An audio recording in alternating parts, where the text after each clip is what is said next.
नमस्कार मित्रांनो, तुमच्यासाठी जबरदस्त जॉब वॅकन्सी घेऊन आलेलो आहे। महानगरपालिकेमध्ये विविध पदांची भरती निघालेली आहे। या ठिकाणी अर्ज करण्यासाठी तुम्हाला कुठल्याही प्रकारची फीस पेमेंट करायची नाही।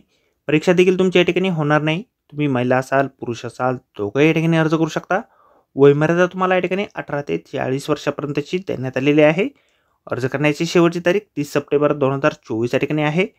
अधिक माहिती जी आहे या ठिकाणी कुठल्या पदांसाठी वॅकन्सी आहे, शैक्षणिक अर्हता तुमची काय लागणार आहे, वयमर्यादा या ठिकाणी काय लागणार आहे, अर्ज तुम्हाला कशा प्रकारे करायचे आहे, त्याचबरोबर इतर पात्रता या ठिकाणी काय आवश्यक असणार आहे, या संदर्भातील सर्व काही डिटेल माहिती आपण आजच्या व्हिडिओमध्ये बघणार आहोत। तर व्हिडिओ शेवटपर्यंत नक्कीच बघा। त्याचबरोबर मित्रांनो, आपण जर आपल्या रॉयल कॉर्नर यूट्यूब चॅनलवरती जर नवीन असाल तर आपल्या रॉयल कॉर्नर यूट्यूब चॅनलला सबस्क्राईब करावं, बेल आयकॉन दाबायला विसरू नका। असेच नोकरी संदर्भातील नवीन अपडेट्स आपल्याला मिळत राहण्यासाठी। तर सुरू करूया मित्रांनो आजचा व्हिडिओ। तर मित्रांनो, आजची जी वॅकन्सी आहे कोल्हापूर महानगरपालिका यांच्या मार्फत या ठिकाणी निघालेली आहे। तर या ठिकाणी सगळ्यात पहिली जी वॅकन्सी आहे सिनियर ट्यूबरक्युलोसिस सुपरवायझर म्हणजेच STS या पदासाठी निघालेले आहे। या पदासाठी शैक्षणिक अर्हता जी आहे बॅचलर डिग्री तुमची झालेली असेल आणि सॅनिटरी इन्स्पेक्टरचा कोर्स तुमचा या ठिकाणी झालेला असेल। त्याचबरोबर सर्टिफिकेट इन कॉम्प्युटर ऑपरेशनमध्ये तुमच्याकडे मिनिमम 2 महिन्यापर्यंतचं या ठिकाणी असणं आवश्यक आहे। म्हणजेच MSIT वगैरे देखील तुमचं झालेलं असेल तरी देखील तुम्ही या ठिकाणी अर्ज करू शकता। परमनंट 2 व्हीलर ड्रायव्हिंग लायसन्स तुमच्याकडे असणं आवश्यक आहे। 20,000 रुपये वेतन तुम्हाला या पदासाठी दिलं जाईल। एक वॅकन्सी या ठिकाणी असणार आहे। या पदासाठी वयमर्यादा जी आहे तुमची 30/9/2024 ला या ठिकाणी काउंट केली जाणार आहे।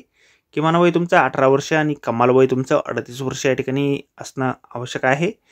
मागास प्रवर्गासाठी वयामध्ये सवलत या ठिकाणी दिली जाणार आहे। अर्ज जे आहे तुम्ही 20/9/2024 ते 30/9/2024 दरम्यान या ठिकाणी करू शकता। माननीय आयुक्त कोल्हापूर महानगरपालिका, भाऊसिंग रोड, कोल्हापूर, राष्ट्रीय आरोग्य अभियान, वरिष्ठ क्षयरोग पर्यवेक्षक पदाकरिता अर्ज असा लिपावरती उल्लेख करून संबंधित ॲड्रेसवरती आपण या ठिकाणी तुमचे ॲप्लिकेशन फॉर्म जे आहेत पाठवायचे आहेत। निवड जी आहे तुमची मेरिट लिस्टच्या माध्यमातून या ठिकाणी केली जाणार आहे। ॲप्लिकेशन फॉर्म जो आहे अशा प्रकारे आपल्याला जाहिरातीमध्येच दिलेला आहे। अर्ज करण्याच्या अगोदर संपूर्ण जाहिरात आपण एक वेळ व्यवस्थितपणे वाचा, त्यानंतरच या ठिकाणी अर्ज करा। तर आजच्या व्हिडिओमध्ये एवढंच मित्रांनो। व्हिडिओ जर आवडला असेल तर व्हिडिओला लाईक आणि शेअर नक्कीच करा। आपल्या रॉयल कॉर्नर यूट्यूब चॅनलला जर अद्याप आपण सबस्क्राईब केले नसेल तर आपल्या चॅनलला सबस्क्राईब करा। असेच नोकरी संदर्भातील नवनवीन अपडेट आपल्याला मिळत राहण्यासाठी। तर भेटूया मित्रांनो नोकरी संदर्भातील अशाच पुढच्या व्हिडिओमध्ये। धन्यवाद मित्रांनो।